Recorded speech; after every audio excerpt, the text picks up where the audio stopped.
Malaysian Indian Community Center present today's share.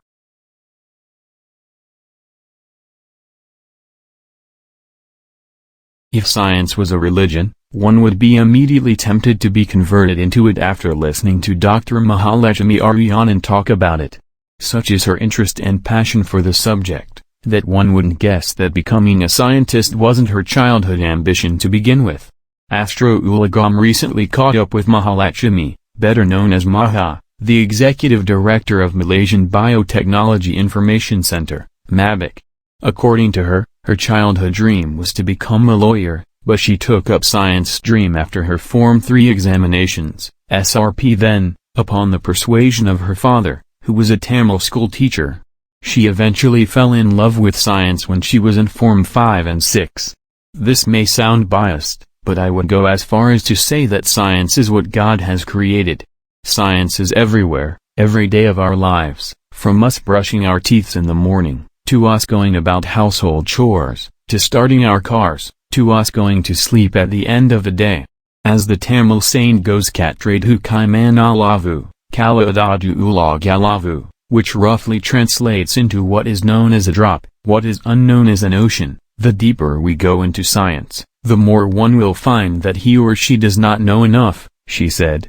Maha, 52, did her bachelor's degree in microbiology and biochemistry at University Putra Malaysia, UPM, and continued her master's degree in biotechnology at University Malaya, in the late 1990s.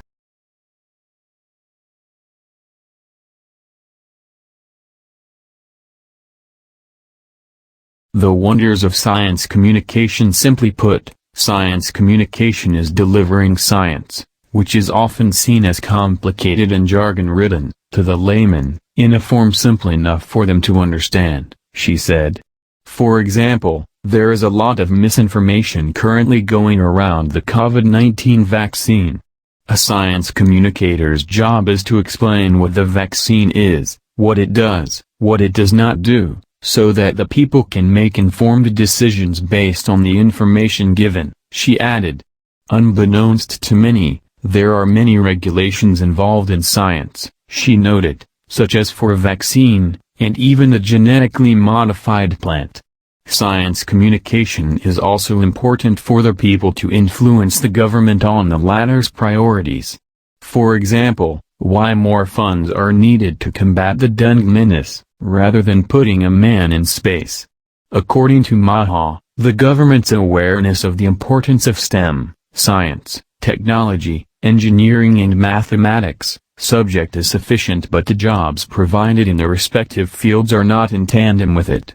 If many scientists and engineers are produced but they can't find jobs when they graduate, then there is no use, she said.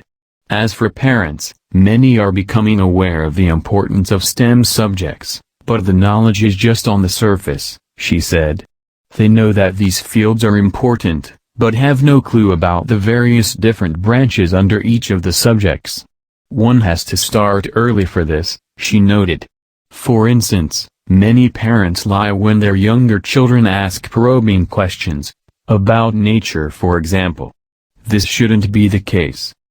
Maha's career as the country's first trained science communicator has taken her to various countries and continents. She also lectures at various universities.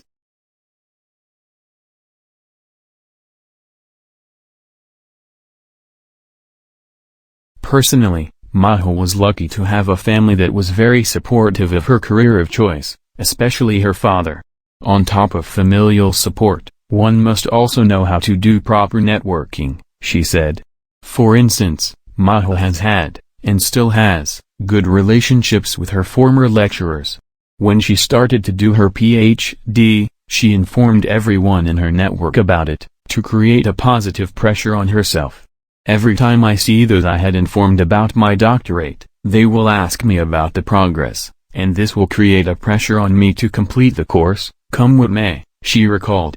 She has had her fair share of critics, with a high-ranking government officer once telling her that she was not well known enough to be heard, and have her views accepted, during a consultation session. Today, as she is much sought after for talks and her expertise, She is reminded of those criticisms. The key is always trust yourself. Ignore naysayers. Know your strengths and follow your passion and you will make it.